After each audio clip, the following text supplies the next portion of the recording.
शांतिपूर्ण भाईचारों के साथ मोहर्रम संपन्न होने पर डीएम व डीएसपी ने जिले वासियों को दी बधाई। सबसे पहले तो मैं जिला वासियों को इस बात के लिए उनके प्रति आभार प्रकट करना चाहूँगा, उन्हें धन्यवाद ज्ञापित करना चाहूँगा कि जिला के लोगों ने शांति और सद्भाव में विश्वास रखा है और हमारे ज़िले में मुहर्रम का पर्व छोटी मोटी छिटपुट चीज़ों को छोड़ करके शांतिपूर्ण और सद्भाव के माहौल में संपन्न हुआ है। इसमें जो हमारे ज़िले के मीडिया प्रतिनिधिगण हैं, जो जनप्रतिनिधिगण हैं, उन लोगों ने भी सकारात्मक भूमिका निभाई है, तो मैं उनको भी इसके लिए धन्यवाद देना चाहता हूं और ज़िले के आम नागरिकों को भी धन्यवाद देना चाहता हूं कि जिन्होंने अफवाह पे ध्यान न दे करके इस पूरे पर्व त्यौहार में शांति, सद्भाव और भाईचारा बढ़ाने का काम किया है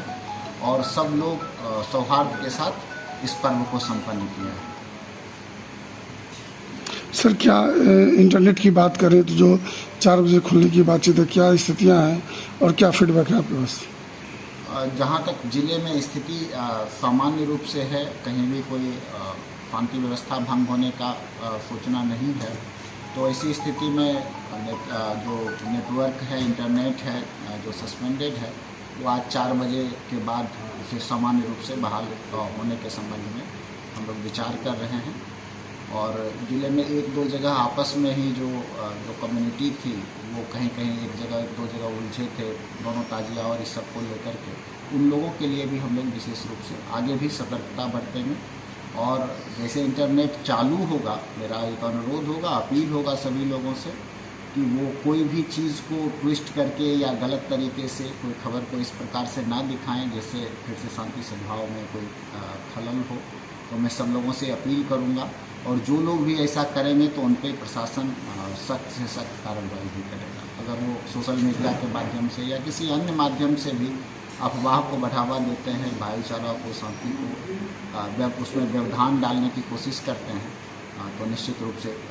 प्रशासन उनके विरुद्ध कार्रवाई। 1-2 जगह पे छिटपुट बातें सामने आई हैं, उन सबको इमीडिएट हम लोग सभी जगह स्वास्थ्य की व्यवस्था करके रखे हुए थे। मैं आपको एक और जानकारी देना चाहूँगा कि इसी खेल और जुलूस के दौरान जो हमारा बहादुरपुर का क्षेत्र है, उसमें एक बच्ची है प्रिया कुमारी, उसकी उम्र अराउंड 12 साल है, तो उन्हें जो है चोट लगी थी, उसको DMCH में इलाज करा लिया गया है, वो ठीक हैं। इंजरी में सामने आ रहा था कि कोई मेटल के टुकड़े हैं, कुछ इस टाइप की चीज़ें हैं, तो उसको हम लोग ये कर रहे हैं, उसका सघन छानबीन। और जो लोग भी मुहर्रम के जुलूस में जो उनका लाइसेंस मिला है या अगर उन्होंने अपने नियमों का पालन नहीं किया है, हम लोग एक डीब्रीफिंग भी करेंगे सभी जगह से जितने अधिकारी हैं सब लोगों के साथ,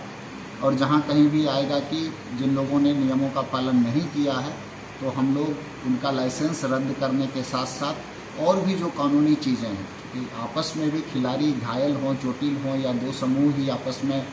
2 ताजिया जुलूस ही आपस में टकरा गए, तो ये भी अच्छी चीज़ नहीं है। तो हम लोग इस बार ये भी रख रहे हैं कि हम लोग डीब्रीफिंग करके और जहां कहीं भी कोई छोटा भी मामला हुआ होगा उसको भी संज्ञान में लेंगे और प्रयास करेंगे कि भविष्य में कहीं भी कोई भी इस प्रकार की घटना। बहुत ही शांतिपूर्वक सद्भाव से मनाया गया और इसके लिए जिला पदाधिकारी महोदय ने सभी को बधाई दी, हमारी तरफ से भी, पूरे पुलिस प्रशासन की तरफ से। आप सभी मीडिया के लोगों को भी, यहाँ की जो जनता है उनको भी, जितने जनप्रतिनिधि हैं जिन्होंने शांति व्यवस्था कायम रखने में मदद की, विधि व्यवस्था संधारण में मदद की, पीस कमेटी के जो लोग मेंबर हैं सक्रिय रूप से उन्होंने योगदान दिया, सभी का आभार व्यक्त करते हैं। हमारी व्यवस्था सभी तरह से अच्छी थी और लोग फील्ड में निरंतर मौजूद थे। जो भी छोटी मोटी सूचनाएं भी आती थी उनको हैंडल किया गया, देखा गया और कल छिटपुट घटनाओं को छोड़कर कमोबेश सब जगह शांतिपूर्वक ताजिया का सबका मिलान संपन्न हुआ और अभी भी स्थिति शांतिपूर्ण है, लेकिन फोर्सेस जो हम लोग को मिली हैं 1 तारीख तक हैं, तो हम लोग डिप्लॉयमेंट अभी भी जारी रखेंगे। जो संवेदनशील इलाके हैं गश्ती चलती रहेगी। जो घटनाएं घटित हुई हैं, कुछ घटनाओं में प्राथमिकी भी दर्ज की गई है और कुछ अरेस्टिंग्स भी हैं। जो पहले की घटनाएं हैं उनमें अरेस्टिंग्स जो पूर्व में हुई थी, उसके अलावा जो लोग अब शेष बच गए हैं उनके विरुद्ध गिरफ्तारी और तेज की जाएगी। जैसा कि जिला पदाधिकारी महोदय ने बताया, ताजिया के जितने लाइसेंसधारी हैं उन लोगों ने कंडीशंस का अगर वायलेशन किया है, जो कि कुछ मामलों में तो निश्चित रूप से हम लोग को दिख रहा है,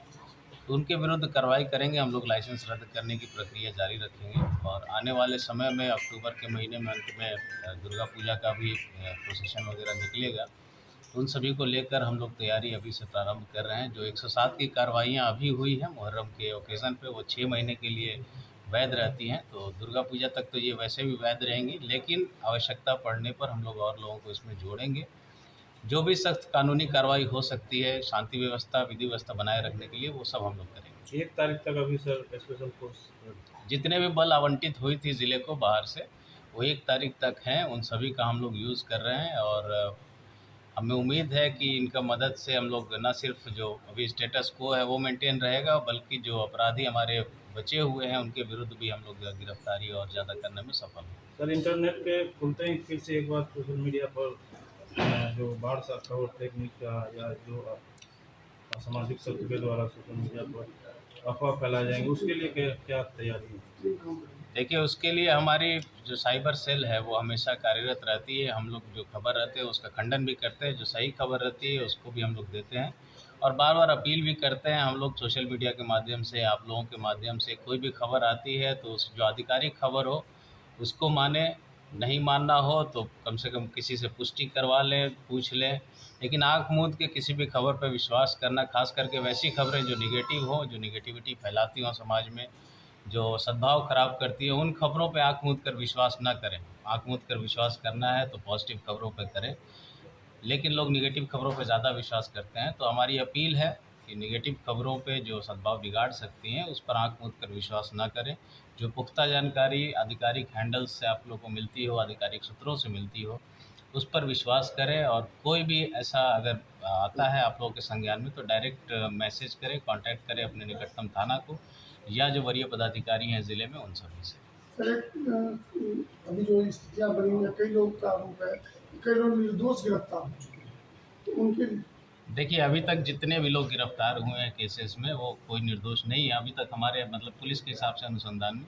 फुटेजेज हैं हमारे पास, और किसी व्यक्ति का अगर फुटेज नहीं है तो वो आपराधिक षड्यंत्र के तहत उस पर कार्रवाई की गई है। अगर किसी के पास कोई ठोस सबूत हो उनके निर्दोष होने का तो कृपया मतलब हमसे मिल सकते हैं, ऑफिस में हमसे मिल सकते हैं, सिटी एसपी से मिल सकते हैं, एसडीपीओ से मिल सकते हैं और अपने तथ्य जो है, प्रमाण जो है उसके साथ हमारे पास उपस्थित करें, उसको हम लोग निश्चित रूप से दे देंगे।